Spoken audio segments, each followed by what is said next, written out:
How are we doing, guys? Always to be Stoke versus Leeds match preview of the game. I'm also going to talk about the Brentford game first of all. That is the first place to start with because it's been a quick turnaround of games, as we all know. So I've not really had time to do a Brentford individual review as such. So I've gone down the same route as Conor, done the Brentford review and the Stoke preview. So let's start with the Brentford game. Now, it's tough to assess really the Brentford game. It was a game of two halves for me. You know, in the first half, I'll be totally honest, it's probably one of the poorest halves I think we produced under Marcelo Bielsa. We were awful in the first half. You know, I felt Brentford, they're two in the middle.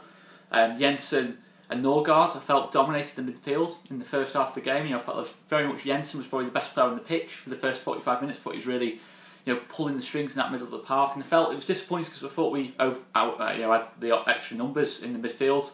You know, we had obviously 3 to their 2, and we got kind of overran that first half. You know, it was only really Calvin who I felt was really anywhere near his usual levels. You know, from what I can think now, you know, I think it was only really Calvin who was anywhere near that kind of level. The second half we instantly improved. You know, within sort of like 30 seconds of that second half we improved. We saw that straight increase of intensity. We won the ball back quickly, went on the counter attack, got ourselves a set piece. It's the instant kind of intensity was instantly better in that second half, and I just felt we really started to control the game in the second half, and we're much better. You know, let's not forget, obviously we did have 2 big chances in that first half. Again, we saw Patrick Bamford's exceptional movement, you know, to create two chances for himself, really. It was 2 crosses into the box off Adrian Alioski.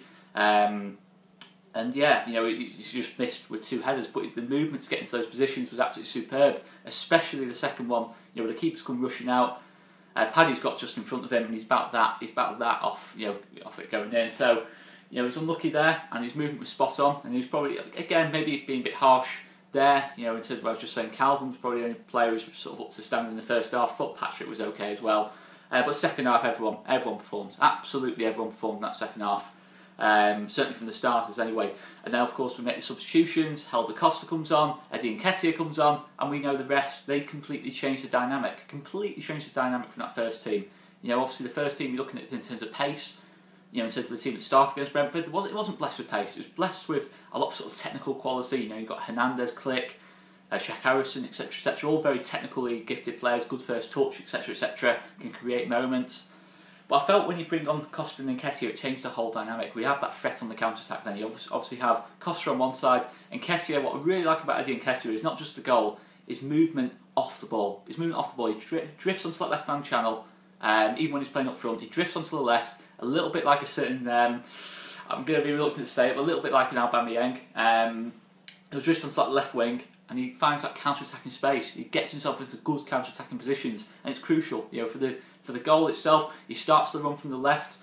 Paddy goes through the middle, and it's undefendable for Brentford. You know, obviously the quality of pass off Click to release Costa, the quality of cross off Costa. It's a fantastic team goal. It's probably the best goal I think we've scored so far this season for me in terms of team and quality. You know, it really shows the quality of a team when you score goals like that for me. Understanding, you know, obviously different passing angles, different runs. It's difficult to defend. It is really difficult to defend. And when we do that, we're a quality team. You know, in that second half, we showed our quality. Brentford couldn't get near us. You know, they had 30% of the ball, and I think 6 shots in the whole game, which is unheard of really for Brentford. Absolutely unheard of. But yeah, it was interesting what the formation we changed to as the game went on. We went to sort of Marcelo Bielsa's more sort of Chile-based system. You know, obviously what he went with Chile, but we didn't really have a natural right wing back on the pitch. You know, obviously Berardi went to centre back, went to 3 at the back when Brentford went 2 up top, and yeah, it was a strange kind of formation really. It was it was more sort of like a 3-1-4-2 if you like. We didn't really have that right winger. We just sort of had Adam Forshaw sort of playing still as a centre mid, but kind of drifting onto that right hand side if sort of the need arises to defend that sort of right channel. And yeah, I thought it worked really well. Obviously, Bielsa has said in the subsequent press conferences that, you know, he might look to play Nketiah and Bamford up top together. Whether it means as a 2 up top system or Nketiah just behind Bamford, I don't know. But it shows the impression that's been created. You know, compared to what sort of Bielsa said last season at the start, when he had Roof and Bamford as options, he said a lot for that first half of the season that it'd be one or the other. So clearly, you know, I think tactically we are adapting a little bit. I think we have become a more results-focused team now. You know, I think obviously the performances are still important, but I think it's more about results. You know, we will be a little bit more pragmatic, not so much defensive, but we will, you know, we won't attack for the sake of it. We will, you know, we'll assess the game, how it's going. You know, if we feel we're under threat, we will adapt to that. You know, we went to the 3-1-4-2, something we would not have done last season. So full credit again to Marcelo. You know, again, he's there's been a lot of things about, oh, it's all about the performances, it's all about how the game looks, but clearly there is a results-based focus here, and that's what we're going to need for promotion at the end of the day. At the end of the day, we are going to have to adapt a little bit, and that's fantastic to see. We're still playing good football, but again, I still feel we can go that next level. I think that first half was disappointing. We could have potentially been punished in that first half. Brentford hit the post. Brentford were probably the better team in the first half, but again, that second half was encouraging. The substitutions, the speed of the substitutions, the impact they all had was good. It was very good, especially in Kessie and Costa. So in terms of this Stoke game, I'm looking at it and I think this is a very, very difficult game. I think there's a lot of sort of like underestimating of Stoke going on. Stoke are nowhere near. If you're saying Stoke at the bottom, the worst team in the Championship, I think it's an absolute load of rubbish. Absolute load of rubbish. I've seen Stoke in two of the games so far this season, and they've played decent. I've seen good. Not just highlights, extended highlights, so you've generally got an idea of what Stoke are doing, patterns of play, style of football, etc, etc. They're just not finishing the chances. Simply just not finishing the chances. And while that is a very bad thing that you're not being clinical, as we learned to our cost last season, it does suggest a good team. It does suggest a team that if they start to take the chances, they can definitely put teams away. And we've got a tough game. We've got a really, really difficult game. There's absolutely no doubt about that. Of course, I think Stoke do have a weakness defensively. Absolutely no question about that. I think it's something we can hopefully get at. I think definitely is something we can get at. But in terms of team selection, for me, obviously, we know Cooper and Dallas. Since sort of obviously starting this filming, there is news that potentially both of them could be missing. It's not been confirmed as of yet. Of course, we did have the rumour that Cooper was going to miss the Brentford game. He didn't. For me, that would be a big blow. Obviously, I thought Alioski did really well on Wednesday. I'm trying to remember the days then. When Wednesday against Brentford, I thought it was one of his best performances at left back. He obviously put in the two good crosses. I thought he dealt really well with the winger, especially the second half on the right side, and Baru. And then, of course, Benrahma came on, and Benrahma didn't really have a kick. And I thought, fair play to Alioski. Obviously, I've not always been very giving loads of praise defensively to Alioski, but I thought he was much better on Wednesday.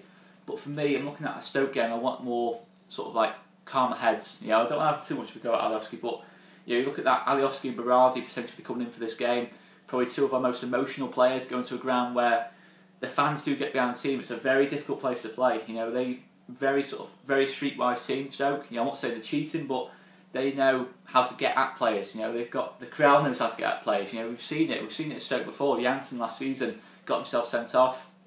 Okay, maybe it wasn't a red card, but at the end of the day, it's not a ground where you want emotional players necessarily starting games, because it is a tough place to play. If they make a good start to the game, a good first 15-20 minutes, that crowd will be right up for the game. They'll be up for it anyway. Stoke have to win this game. Stoke are under a lot of pressure.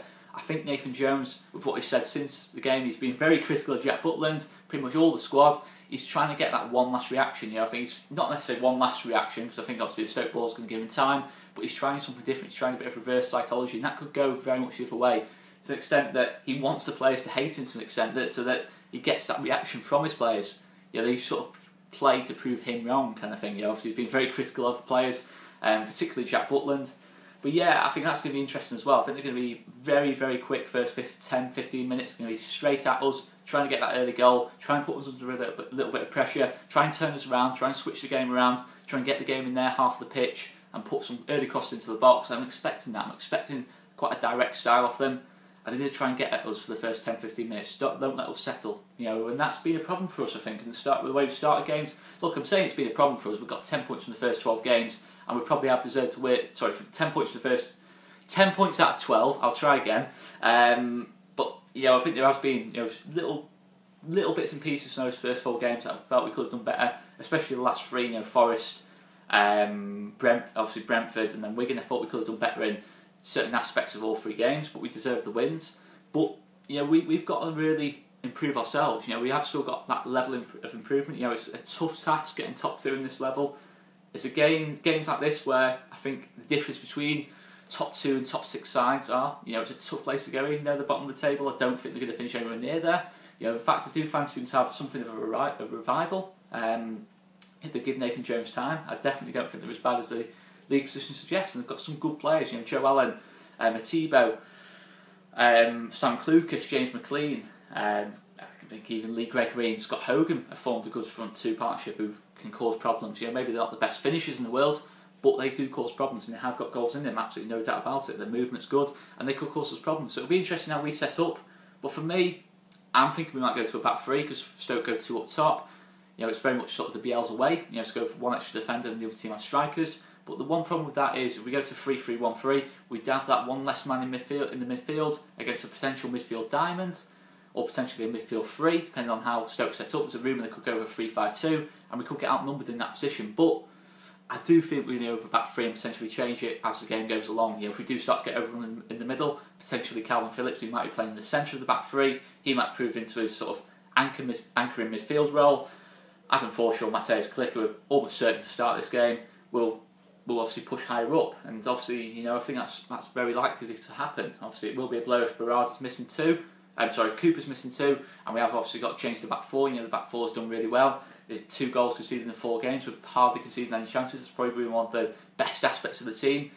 The only thing I would say about the back 4 is I'm a little bit worried about sort of aerially, you know, with the situation of us defensively. I think even against Brentford, you know, Ollie Watkins was winning too many headers for me. You know, obviously it might sound like basics things, and I do say it a lot. I've said it a lot in this last 4 or 5 videos, but it's something you need in the Championship. You can have balls pumped into the area, pumped into the box. Any quality crosses coming off McLean, Clucas on the left hand side, Tom Edwards on the right. In fact, it isn't Tom Edwards, is it? I'm trying to think who Stoke's right back is at the minute. It's escaped me. It will come back to me in a second. You know, obviously Tom Ince from the right hand side. You're going to be swinging balls into the box. Joe Allen's got a decent cross in him as well.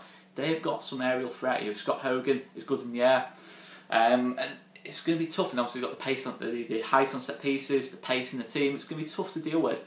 And I think that is one aspect of the team I do want to see us a little bit better on, is sort of set pieces and defending them.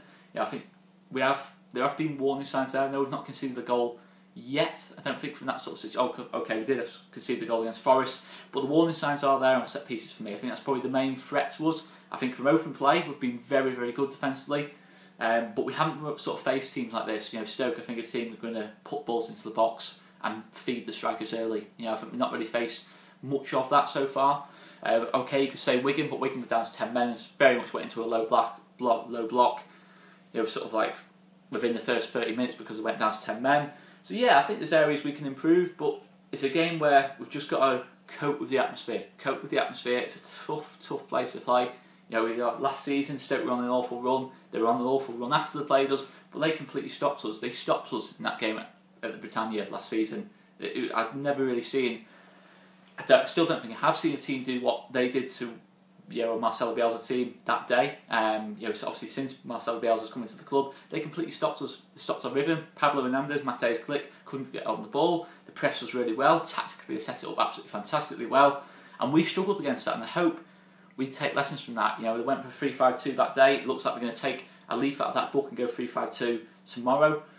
We've got to be ready for this. For me, personally, it's not going to happen. I don't think it will happen, but I'd go with Helder Costa and Nketiah to start with. I do want to see a little bit of rotation.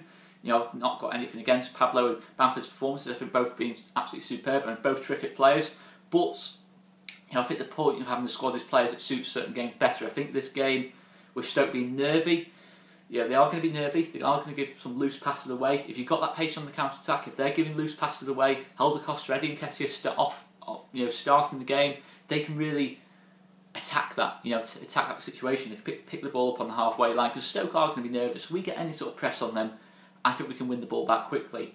The key thing is getting that press on them and having the counter-attacking players there. I just think we do lack that little bit of pace. I think this is more of a counter-attacking game, this, against Stoke, because they are going to be sloppy in possession. You know, I think it's natural. You know, if the situation we're in, they're going to try and force things quite a lot, because they need this win. They need to win this game, absolutely no doubt about it. So in some ways it's good for us, in some ways it's bad for us, but I would like that pace to start with in the game. Obviously it's controversial saying drop Pablo, drop Bamford. It's not a case of dropping, it's a case of managing the squad for me. You know, obviously Pablo is our best player for me, certainly from a creativity point of view, is our best player, but it's no good if Pablo's tired. You know, I would rather have 2 top-class performances of Pablo rather than 3 where 2 is good and then 1 he's clearly not fit. You know, we can't have that situation of last season where the last 6 or 7 games of the season he was completely, you know, tired. I don't think there's any other word for it. He was absolutely knackered. towards the end of that last season. I don't want that situation again. I just think managing his game time better is going to be good for us. Don't forget, you can bring Pablo off the bench, you can bring Bamford off the bench. For me, that is a change I would make. I would bring a little bit more pace into the team, and plus it puts Stoke a little bit more on the back foot. They're going to have that thought in the mind that, you know what, we've got nothing to lose here, but they've got a lot of pace on that counter-attack. If we lose the ball, if we play that high line, it puts doubt into their mind, I think. I think in this kind of game, when they're nervy, the last thing you want in football, when you're nervous, is a pacey player running at you. Someone with pace, because you've got that doubt in your mind anyway, because you're not playing well, you're not winning games, and then you're thinking, okay, if I push up here, I've got someone like Helder Costa who can just absolutely breeze past me. You know, if I lose the ball, if I get caught out of position, it's things like that that play in your mind. It's little small details like that for me that I'd like to thinking about. Obviously, I don't think they will start, but if things are going wrong in those first 60-70 minutes, again, straight off the bench, Helder Costa, Reddy and Kessie, and they can change the game from there. So it's great to have this squad. This squad is absolutely amazing at the minute. There's not a player who isn't contributing to this squad. You know, everyone's pulled in the same direction, and it's absolutely fantastic to see. And I think we're going to continue to improve, and I think it's important to continue to improve. But that's my feelings on it, guys. Anyway, it's been a bit of a rambly one, this one.